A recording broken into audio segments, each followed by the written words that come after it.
اعوذ باللہ من الشیطان الرجیم بسم اللہ الرحمن الرحیم۔ ناظرین کرام، ماہ رمضان کا بابرکت مہینہ آنے والا ہے، تو آج ہم اس پر بات کریں گے۔ تو چلیے چلتے ہیں اپنے ویڈیو کی طرف۔ ماہ رمضان کے بارے میں ارشاد ربانی ہے، یہ جھوٹ، غیبت، گالم گلوچ جیسی تمام بری باتوں کے خلاف ڈھال ہے۔ روزہ میرے لیے ہے اور اس کا اجر بھی میں خود دیتا ہوں۔ اللہ سبحانہ و تعالی قرآن کریم میں فرماتا ہے، اے ایمان والو، روزے جس طرح تم سے پہلے لوگوں پر فرض کیے گئے تھے تم پر بھی فرض کر دیے گئے ہیں، تاکہ تم پرہیزگار بن جاؤ۔ رمضان کا مہینہ وہ ہے جس میں قرآن مجید نازل کیا گیا، جو لوگوں کے لیے سراسر ہدایت ہے، اور اس میں لوگوں کی صحیح رہنمائی کی باتیں ہیں اور غلط اور صحیح کو الگ الگ کر دینے والی صاف اور واضح باتیں موجود ہیں۔ سو تم میں سے جو کوئی اس مہینے میں موجود ہو وہ اس پورے مہینے کے روزے ضرور رکھے۔ حضرت سلمان فارسی رضی اللہ تعالی عنہ سے روایت ہے کہ ماہ شعبان کی آخری تاریخ رسول اللہ صلی اللہ علیہ وآلہ وسلم نے ہم کو ایک خطبہ دیا۔ اس میں آپ صلی اللہ علیہ وآلہ وسلم نے فرمایا، اے لوگو، تم پر ایک عظمت اور برکت والا مہینہ سایہ فگن ہو رہا ہے۔ اس مبارک مہینے کی ایک رات شب قدر 1000 مہینوں سے بہتر ہے۔ اس مہینے کے روزے اللہ تعالیٰ نے فرض کیے ہیں، اور اس کی رات میں بارگاہ خداوندی میں کھڑا ہونا، یعنی نماز تراویح پڑھنے کو نفل عبادت مقرر کیا ہے، جس کا بہت بڑا ثواب رکھا ہے۔ جو شخص اس مہینے میں اللہ کی رضا اور اس کا قرب حاصل کرنے کے لیے کوئی غیر فرض عبادت اللہ کی رضا اور ثواب حاصل کرنے کے لیے افطار کرائے تو اس کے لیے گناہوں کی مغفرت اور آتش دوزخ سے آزادی کا ذریعہ ہوگا، اور اس کو روزے دار کے برابر ثواب مل جائے گا، بغیر اس کے کہ روزہ دار کے ثواب میں کمی کی جائے۔ آپ صلی اللہ علیہ وآلہ وسلم سے عرض کیا گیا، یا رسول اللہ صلی اللہ علیہ وآلہ وسلم،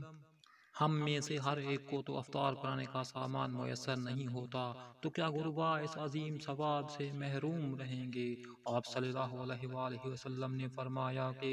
اللہ تعالیٰ یہ ثواب اس شخص کو بھی دے گا جو دودھ کی تھوڑی سی لسی پر یا صرف پانی ہی کے ایک گھونٹ پر کسی روزہ دار کا روزہ افطار کرا دے۔ اس شخص کو اللہ تعالیٰ میرے حوض یعنی کوثر سے ایسا سیراب کرے گا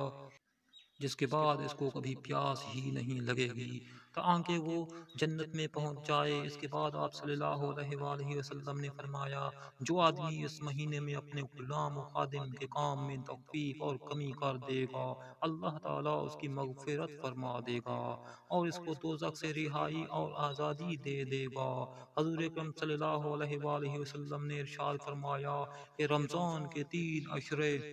ہوتے ہیں۔ اس کا پہلا عشرہ سراسر رحمت کا ہے، درمیانہ عشرہ نزول بخشش کا ہے، اور آخری عشرہ تو عذاب سے خلاصی کی دستاویز ہے۔ حضرت ابو ہریرہ رضی اللہ عنہ سے روایت ہے، انہوں نے فرمایا کہ حضور سید اولین و آخرین خاتم النبیین رسول برحق صلی اللہ علیہ وآلہ وسلم نے ارشاد فرمایا، جس شخص نے رمضان کے روزے رکھے حالات ایمان میں اور کیفیت احتساب میں، اس کے لیے اس کے پہلے گناہ معاف کر دیے جائیں گے، اور جو شخص رمضان میں عبادت میں مصروف رہے گا حالات ایمان میں اور کیفیت احتساب کے، عبادات کی اس کی گزری کوتاہیاں بخش دی جائیں گی۔ روزہ ایک ایسی عبادت ہے کہ جس کے بارے میں سرکار دو عالم صلی اللہ علیہ وآلہ وسلم کا ارشاد مبارک ہے کہ اللہ تعالیٰ فرماتا ہے، روزہ میرے لیے ہے اور اس کا اجر بھی میں خود ہی دیتا ہوں۔ یعنی یہ اللہ اور اس کے بندے کا براہ راست معاملہ ہے کہ بندہ اللہ تعالیٰ کے حکم کی بجا آوری میں تمام دن کھانے پینے نفسانی خواہشات سے رکا رہتا ہے اور ان کے آداب کی پوری پابندی کا خیال و احساس رکھتا ہے، اور ان پابندیوں کے مطابق اپنے دن رات کو گزارنے کی کاوشیں کرتا ہے، اور ان آداب کی پوری پابندی کا خیال و احساس رکھتا ہے اور ان پابندیوں کے مطابق اپنے دن رات کو گزارنے کی کاوشیں کرتا ہے، تو یقیناً اللہ تعالیٰ اس کا اجر خود ہی عطا فرمائے گا۔ ایک اور حدیث مبارک میں ارشاد فرمایا، روزہ آدمی کے لیے ڈھال کا کام دیتا ہے بشرطے کہ وہ اسے پھاڑ نہ ڈالے۔ حضرت ابو